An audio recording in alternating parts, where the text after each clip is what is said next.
ผัวตายบัดนี้ ผัวตายได้ ผัวตายแล้วอัน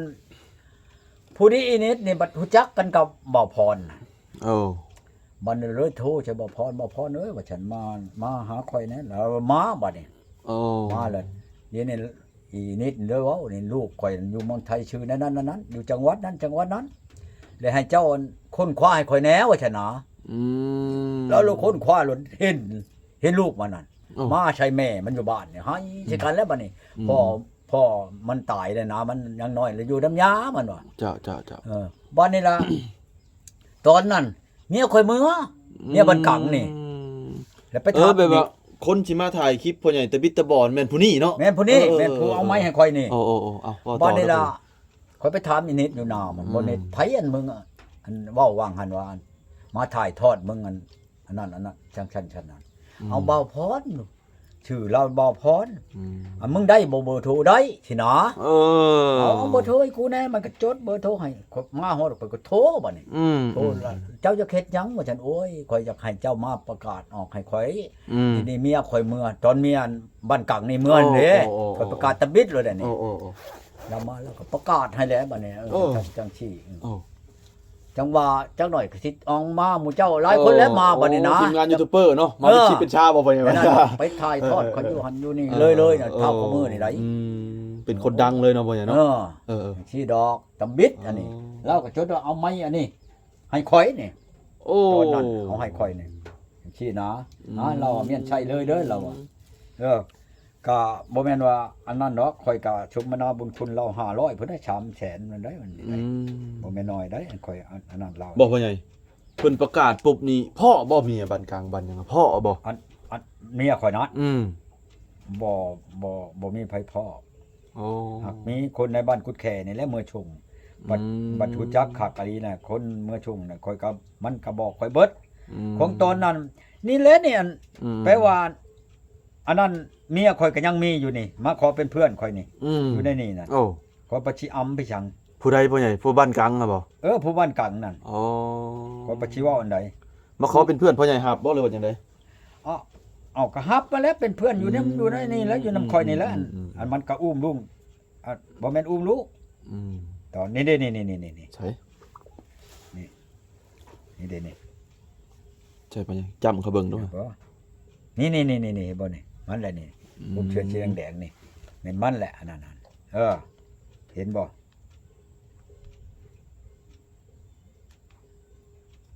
เห็นบ่มันโทรเขาหาข่อยน่ะข่อยบ่ได้รับน่ะมันจักฉายเจ้าเห็นบ่เลยใช่ FC เบิ่งนั่นเด้นางหุ่นนั่นเห็นบ่ชื่อมันนางหุ่นน่ะผู้นั่นแหละอันกอดคอนั่นกอดคอกันกับน้องนางหุ่นนั่นแหละโอ้ยงามเลยเนาะพ่อใหญ่เนาะเอาแล้ว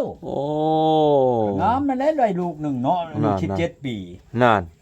โดนเมื่อแต่พอข่อยนี่ก็ไปเอาผัวเก่ามันโมนินนั่นพาข่อยไปเอากับโมนินน่ะเป็นผัวเดี๋ยวนี้เอาทหารเดี๋ยวนี้นะเดี๋ยวนี้อันใดเอาทหารน่ะบ่ได้แต่งบ่ได้หยังอยู่เลยเป็นน้อยเขา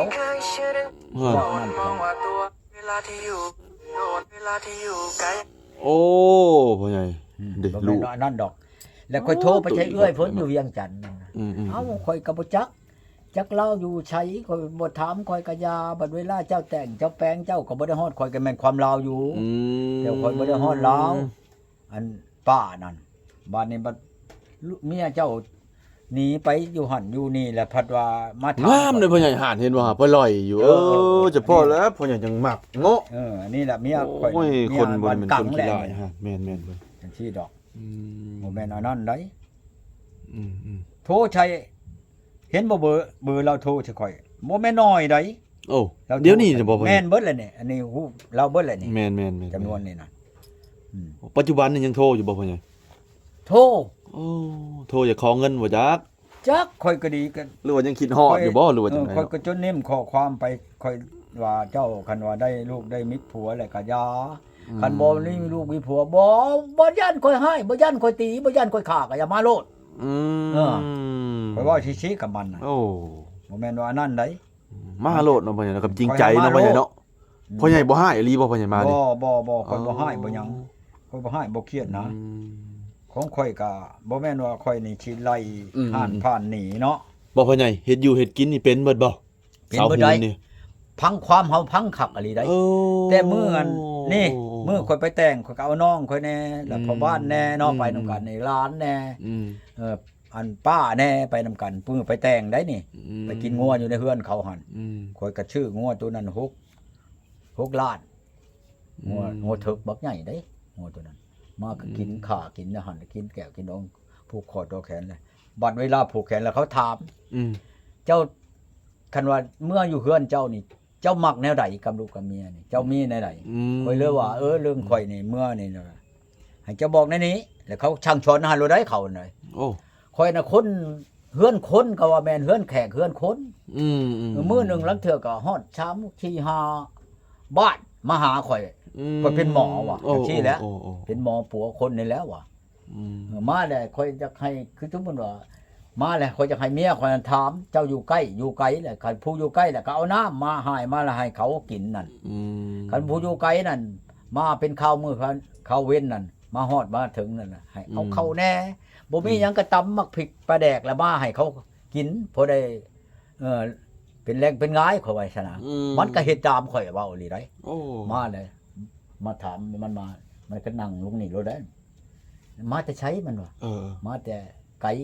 มาแต่บ้านนั้นมันไกลไปไหนมันว่านี่นะใกล้ๆนี่มันก็หาแต่น้ำมันก็เอามาน้ำลงเอามาลดตู้เย็น ปานนั่นเนาะ อันผู้ลังคนนั้นแขกมาเนาะขึ้นมาเฮือนนี่นอนอยู่ห้านนอนเฮ้ยขึ้นมานี่แน่เฮ็ดพี่ชังหันเด้บ่ชำมันชำไดก็จะว่าอีนี่คือคักอลีจังว่า เฉพาะแล้วพ่อใหญ่จังเพลงเนาะพ่อใหญ่เนาะโอ้แม่นกว่าพ่อใหญ่แล้ว เฮ็ดพี่ชังเอาก็ขึ้นมานี่น่ะจังได้ขึ้นหลังคนน่ะบ่ฮู้จักแขกจักคน บ่พ่อใหญ่ผู้ชาวฮูนนี่เบิดนำเท่าไหร่พ่อใหญ่เบิดนำเท่าไหร่จ้ะชาวฮูนนี่ชาวหุ่นนี่เบิดนำเท่าไหร่ก็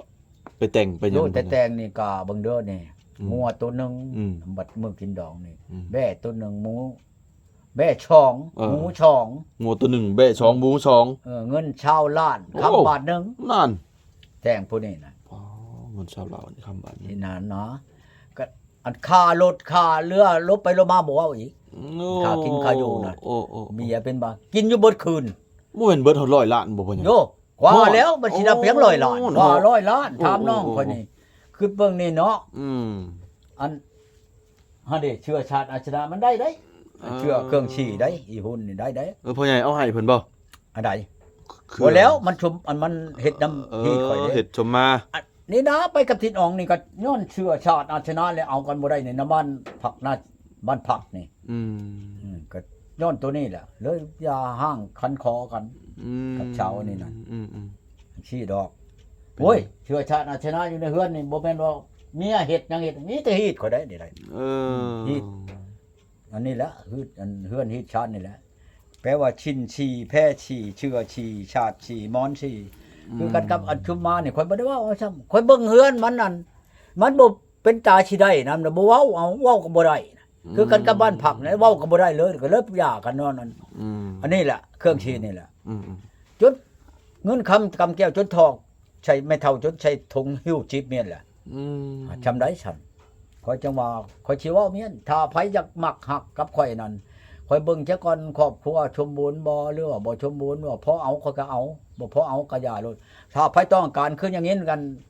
อันเข้ามาอันพวกกันลงมาลงชิปข่อยแล้วผู้นั้นก็อยากมาหาข่อยอยากผู้นั้นอยากมาหาผู้นี้อยากมาหาข่อยคันว่าอยากได้ข่อยนั่นมาโลดมาอยู่น้ำข่อยนี่ข่อยบ่ได้ว่าหยังถ้าว่าข่อยอยู่หันอยู่นี่น่ะมาเอาข่อยเด้อข่อยอยากไปอยู่น้ำเจ้ามาโลด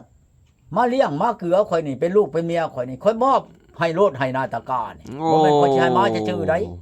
แต่งแปลงก็ทำธรรมดาฮีดบ้านของเมืองนี่มาโลดน้าข่อยก็ได้ปีนึง300ปลายข่อยมอบให้เบิดงัวควายข่อยก็มีแม่นบ่เล่าเข้าลังเฮือนข่อยมีเบิดคันเบิ่งแย่งแข้งขอบเขาข่อยตายกับเขาเนากับขาเช่นโลดเช่นทั้งบ้านทั้งเมืองก็เช่นโลดเช่นนอนชัยคนก็เช่นให้โลดผู้นั้นน่ะนะสิให้เมียอลิรอเนาะพ่อใหญ่เนาะสิให้เมียเลี้ยงข่อยเด้เลี้ยงข่อยถ้าว่าได้ลูกก็นำกันกับข่อยนี่ก็มอบให้เมียกับลูกบ่ให้ไผมาย่านแย่งชิงเอามูลของข่อยบ่แม่นว่าข่อยเอานำไทยบาทนำอันนี้มูลพ่อมูลแม่ข่อยออกมาปันแบ่งมันปันภาคกันเบิดเลยกับน้องนุ่งข่อยบ่มีไผสิมาญาติว่าโอ้น้องชายผู้นี้ว่าห้องข่อยได้น้องชายผู้นั้นอัน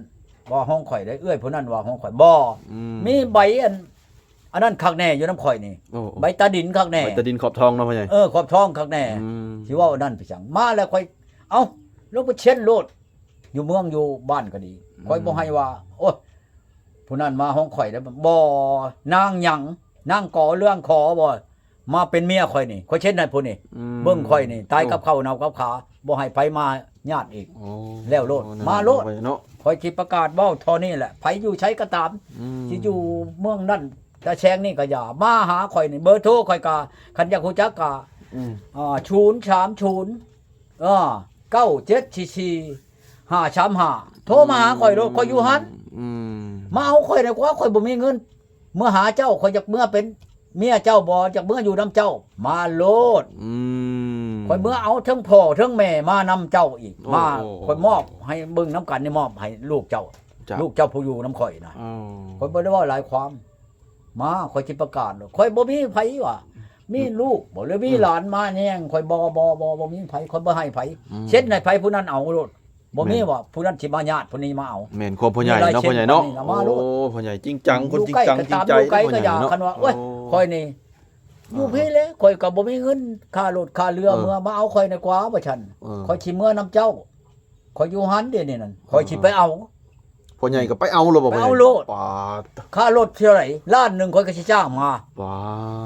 ด นี่จะคนมาพ่อแม่บ่เลือกไอ้น้องมาเช่นให้ข่อยสิเช่นให้เห็นโลดเรื่องให้นาตะกร้าข่อยนี่ ครับสมมุติว่าเพิ่นมีแม่มีหยังทั้งเมียทั้งนั้นก็แม่นมาเบิดนํกันก็ได้ มาเบิดนํกัน ปาด สมมุติว่าเจ้าครอบครัวข่อยบ่หลายเด้นี่ข่อยมี3คนเนาะแม่ข่อยกับพ่อข่อยกับข่อยนี่ข่อยเชี่ยวมาเลี้ยงเลยทั้งพ่อทั้งแม่ทั้งอัน เอามาอยู่นํกันเลยนะพ่อใหญ่ มาอยู่นํกันนี่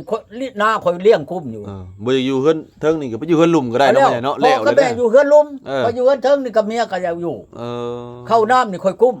นี่นะข่อยรับประกันโลดข่อยประกาศโลดได้นี่ถ้าไผต้องการว่าอยากมาอยู่น้ำข่อยเลี้ยงข่อยตายกับข้าวเนากับขาอันหักบ่แม่นว่ามาเลี้ยงได้แหละผู้เป็นเมียข่อยก็ต่างหากได้ไปหามาชูนั่นเงินคำกำแก้วข่อยบ่ให้ชนกับเรื่องลูกเมียนี่ข่อยสิหาให้ใช้ให้ช่อยบ่ให้มีหยังอีกเข้าข่อยบ่ให้อึดปลาบ่ให้ทุกข์ พ่อใหญ่หน้านี่ไผเฮ็ดจ้ะเฮ็ดบ่ อันลูกเมียเก่าข่อย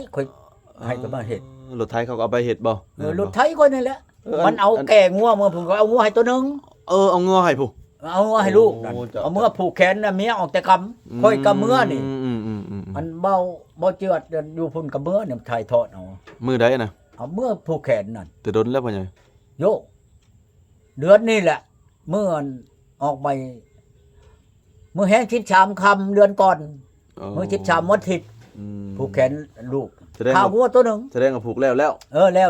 โอ้ยคนบ่ได้เว้าเต็มเฮือนเนาะโคงคางหัวเอ้ยผูกแขนนั่นลูกอันหลานชายนั่น